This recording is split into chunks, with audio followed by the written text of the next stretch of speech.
ఈ యొక్క 10 రోజులు కూడా ఆరవ పాఠశాల 15వ పాఠశాల వరకు కూడా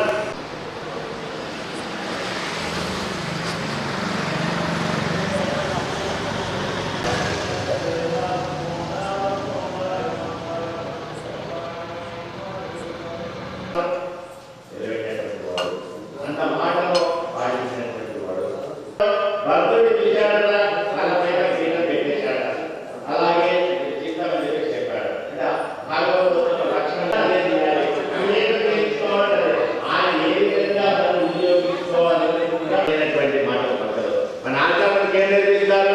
భగవత్ కళ్యాణ గుణ వైభవానంతా కూడా మనం బోధిస్తూ ఉంటారు. మన ఆచార్య గుణాలన్నింటినీ మనం అనుభవిస్తూ మనం కూడా మన తర్వాత తరాల వారికి అదే అందించాలి. ఒక రామచిలక ఏ విధంగా అయితే మాట్లాడుతూ ఉంటుందో, మనం నేర్పించిన మాటలు మాట్లాడుతూ ఉంటుందో, అదేవిధంగా ఆచార్యులు చెప్పినటువంటి విషయాన్ని మాటలను మాత్రమే మన తర్వాత తరాలను అందించాలి. అదేవిధంగా ఆ లోపల ఉన్నటువంటి గోపిక కూడా చక్కగా కృష్ణ గానాన్ని చేస్తుంది, కృష్ణ నామస్మరణ చేస్తూ ఉంది. ఆ ఎప్పుడు లేత రామచిలుక అంటున్నాము. రామచిలుక పచ్చగా ఉంటుంది, ఎదురు పచ్చగా ఉంటుంది. పచ్చదనాన్ని ఏం చూపిస్తుంది అంటే మనస్సును ఆహ్లాదంగా ఉంచుకుంటుంది. ఎక్కడైనా పచ్చదనాన్ని చూడగానే, ప్రకృతిని చూడగానే మనసంతా కూడా పులకరిస్తుంది, ఆనందం అనిపిస్తుంది. ఆ లోపల ఉన్నటువంటి గోపిక కూడా చక్కగా కృష్ణనామస్మరణ చేయడం వల్ల ఆమె హాయిగా ఉంది, ఆనందంగా ఉంది.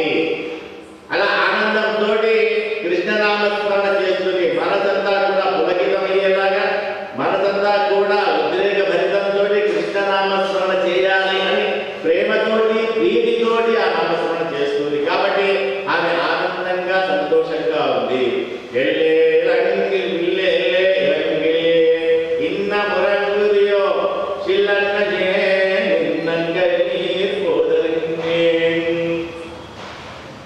ఎప్పుడైతే అలా చక్కగా కృష్ణనామస్మరణ చేస్తున్నటువంటి గోపిక లోపల ఉందో, ఇక్కడ బయట ఉన్న వాళ్ళందరూ కూడా ఎప్పుడైతే అర్థమైందో వీళ్ళందరూ కూడా హరినామస్మరణ చేస్తూ ఉన్నారు. ఒక్కరమే కూర్చొని పాడుకోవడం వేరు. ఒక నలుగురు కూర్చున్నారనుకోండి, 10 మంది కలిశారనుకోండి, అందరూ కలిసి భజన చేస్తూ ఉంటే ఒక్కొక్కరు ఒక్కొక్క రకంగా అరుస్తూ ఉంటారు ఆ భజన లోపల. కనుక ఈ భాగవత కోసి బయట ఉన్న వాళ్ళందరూ కూడా హరినామస్మరణ చేస్తూ ఉన్నటువంటి వాళ్ళందరూ కూడా చేయడం వల్ల అదంతా కూడా లోపల ఉన్నటువంటి గోపికకు ఒక్కసారిగా చెవిలో పడి చెవి లోపల ఆమెకు ఇబ్బందిగా అనిపించింది.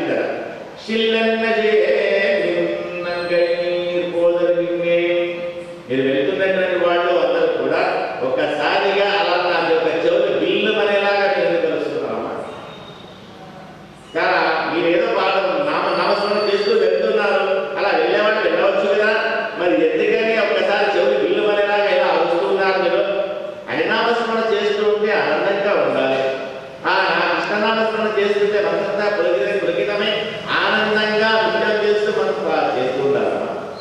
కానీ మీరేం చేస్తున్నారు? ఈ విధంగా అరుస్తూ ఉన్నట్టుగా అనిపిస్తుంది. నా చెవులన్నీ కూడా బిల్లు అంటున్నాయి కాబట్టి అని ఒకసారి లోపల గోపిక అనగానే ఆ వెళ్తున్నటువంటి వాళ్ళందరూ కూడా అయ్యో మరి మీ యొక్క గోపికను మర్చిపోయాను కదా అని వల్లే పంటే వాయుధం వల్లే పంటే వాయుధం. అమ్మాయి బలంగా చాలా చక్కనైన దాని అమ్మ నీకు మాట చాతుర్యం చాలా చక్కగా గొప్పగా ఉంది, నువ్వు ఏదైనా మాట్లాడేస్తావు. నీవు ఒక్కదాన్నే కూర్చొని కృష్ణుడి యొక్క నామస్మరణ చేసుకున్నాను అనుకుంటున్నావేమో, కానీ మేమందరం కలిసి వచ్చాం కదా. ఎక్కడైనా సరే మనం పరమాత్మ గుణ అనుభవాన్ని అనుభవించాలి అంటే అందరితో కలిసి అనుభవించాలి కదమ్మా. ఎవరైనా భగవద్గీతలు ఎప్పుడు కూడా ఒక్కరు అనుభవించరు, అందరితో కలిసి అనుభవిస్తూ ఉంటారు కదా. మీరే అలా కుదరదమ్మా. నీవు కూడా వల్లే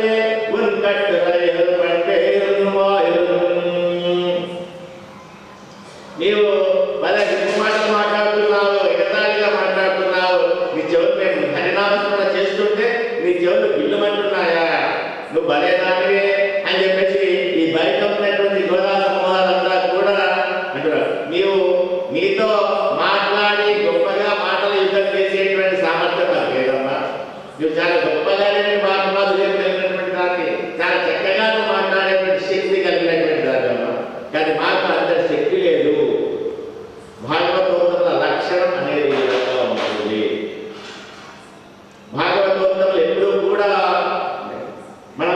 తిరుపావి లోపల 30 పాశురాలను కూడా మనం అనుసంధానం చేసుకోవాలి అని చెప్తుంది అమ్మవారు. 30 తప్ప మీరు 30 పాశురాలు 20 పాశురాలు చేసుకోవాలి అని చెప్తున్నారు. కనీసం 30 పాశురాలు చేసుకునేటువంటి ఓపిక లేకపోయినా ఈ ఒక్క శ్లోకం ఈ ఒక్క పాశురాన్నైనా సరే 15 పాశురాలు ఒక్కదాన్ని చేసినా కూడా 30 పాశురాలు చేసినటువంటి భాగ్యం కలుగుతుందట. ఈ పాశురాన్ని కూడా నేను చదవలేను అనుకునేటువంటి వాళ్ళకు నానేదా నాయుడా అన్న ఈ ఒక్క పదాన్ని అనుకున్నా చాలట. నానేదా నాయుడు అంటే భాగవతోత్తముల యొక్క లక్షణం ఏ విధంగా ఉంటుందో తెలియజేస్తుంది ఈ యొక్క పదం నానేదా నాయుడా. ఇప్పుడు ఎలా అన్నారట భాగవతోత్తములు పరమ భాగవతోత్తములు ఎలా ఉంటారట, భగవద్భక్తులు ఎలా ఉంటారట అంటే నానేదా నాయుడా నేనా నాది కాదమ్మా ఇది నాది కాదు నాది కాదు అని చెప్పేసి అంటూ ఉంటారట. అలా అనేటువంటి వాళ్ళు ఎవరైతే ఉంటారో వాళ్ళని మనం భాగవతోత్తములు అంటాం, పరమ భాగవతోత్తములు అని చెప్పేసి అంటూ ఉంటాము. నాకు సంబంధించింది కాదు ఇది నా. అందుకోసం మనకు అష్టాక్షరి మంత్రం లోపల నమః శబ్ద వాక్యం ఏదైతే ఉందో నమః అంటే నాది కాదు నాది కాదు నాది స్వామి ఈ శరీరము నీదేనయ్యా, మీరు ఇచ్చిన మనస్సు నీదేనయ్యా, ఈ అవయవాలు చక్కగా నేను దర్శించుకునేలాగా నామస్మరణ చేసేలాగా నాకు ఇచ్చినటువంటి జ్ఞానేంద్రియాలు కానీ కర్మేంద్రియాలు ఇవన్నీ ఇచ్చావు కదా, ఎందుకు ఇచ్చావు? చేతులతో భద్రత చేయడం కోసం ఇచ్చావా, ఈ కాళ్ళతో దగ్గరికి రావడానికి ఇచ్చావా, ఈ నేత్రాలతో దర్శించుకోవడం కోసం ఇచ్చావా, ఈ చెవులు నీ పాటలు వినడానికి కోసం చెప్పి ఇచ్చాను, నాటకతో నామస్మరణ చేయడం కోసం ఇచ్చావా.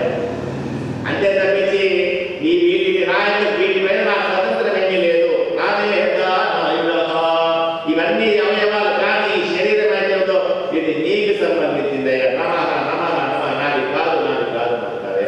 దీనిని ఈ యొక్క ఈ వస్తువు ఏదైతే ఉందో ఇది నీ సొత్తు అయ్యా, నీవు ఎలా ఉపయోగించుకోవాలనుకుంటున్నావో అలా ఉపయోగించుకో. అలా ఉపయోగించుకునే కలిగేటువంటి వాడు నీవు మాత్రమే అయ్యా. నేనేదో ఈ శరీరంలో ఏదో చేద్దామనుకుంటున్నాను, నేను ఏమీ చేయలేను.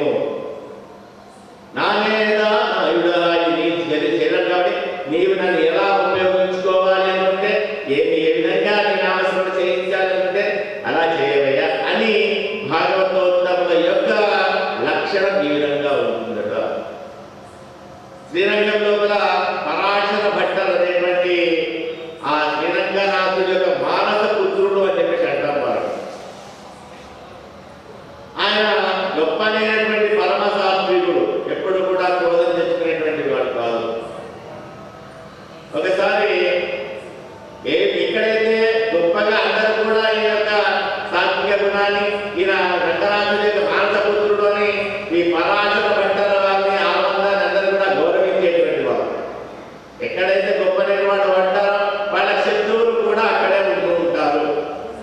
కనుక ఒకసారి ఆలయంలో రంగనాథుడి ముందు నిలబడి ఆయన ప్రార్థన చేస్తూ ఉన్నాడు. అమర్యాద శుద్ర చలమతి అసూయా ప్రసవిభూ కృతజ్ఞో దుర్మాది స్మర పరమశో వంచన పర నిశంస పాపిష్ట కథమనిలో గజలరే అపార ఉత్తీర్ణస్తమపర చరణయో. ఇది స్వామివారి ప్రార్థన చేస్తున్నాడు. ఈ యొక్క శ్లోకం ఏదైతే ఉందో ప్రతిరోజు కూడా మనం పరమాత్మ ముందర నిలబడి ఒకసారి ప్రార్థన చేసుకోవాలి. అమర్యాద శుద్ర జలమతిరసూయ స్వామి నేను ఎలాంటి వాడిని, అమర్యాద మీరు ఎవరిని ఏ విధంగా గౌరవించాలో తెలియనటువంటి వాడినయ్యా. శుద్ర నా మనసు ఎప్పుడు కూడా ఏదో విధమైన దుర్బుద్ధిని కలిగి ఉంటుంది. చలమతి ఈ మనసు ఉందే ఈ మనసు కూడా ఎప్పుడు చంచలంగా ఉంటుంది, ఒక దానిపైన ధ్యానం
చేశామంటే ఇలా నిజంగా అవుతుంది, చేయనటువంటి దాన్ని కూడా వారి పైన వేసుకునే స్వభావం కలిగి భాగవతున్నారు.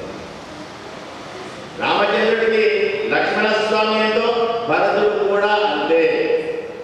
కానీ లక్ష్మణస్వామి అనేది జలంలో నీటిలోంచి తీసివేసినటువంటి చేపే విధంగా క్షణం కూడా నేను ఉండలేను అన్నటువంటి స్వభావంతో నిరంతరము జలంతోటే ఉండాలి, నీటితోటే ఉండాలి చేపే విధంగా కోరుకుంటుందో, లక్ష్మణస్వామి కూడా ఎప్పుడు ఆయన సేవలోనే ఉండాలి, రామచంద్రుడి సేవలోనే ఉండాలని చెప్పి కోరుకుని ఆయనతోటే ఉండేటువంటి వాడట. అందుకోసమని ఆయన అరణ్యం కోసం వచ్చేశాడు. అరణ్యవాసం అయిపోయిన తర్వాత రామచంద్రుడి పట్టాభిషేకం చేస్తున్నప్పుడు ఒక యువరాజు కూడా కావాలి అని లక్ష్మణస్వామిని పిలిచి, నాయన యువరాజు పట్టాభిషేకం చేస్తానని చెప్పి చెప్పాడట. అనగానే ఒక్కసారి భయపడిపోయాడు లక్ష్మణస్వామి, అన్న నాకు యువరాజు పట్టాభిషేకమే వద్దు అని. ఆయన ఎన్ని రకాలు చెప్పినా కూడా నీ మాట నేను అంగీకరించను, నేను ఒప్పుకొని ఆ యువరాజు పట్టాభిషేకం వద్దు అని చెప్పేసి అక్కడికి వెళ్ళిపోయాడు. నాకు కావాల్సింది నిరంతరం నీ సేవ కావాలి. యువరాజు చేశారనుకోండి,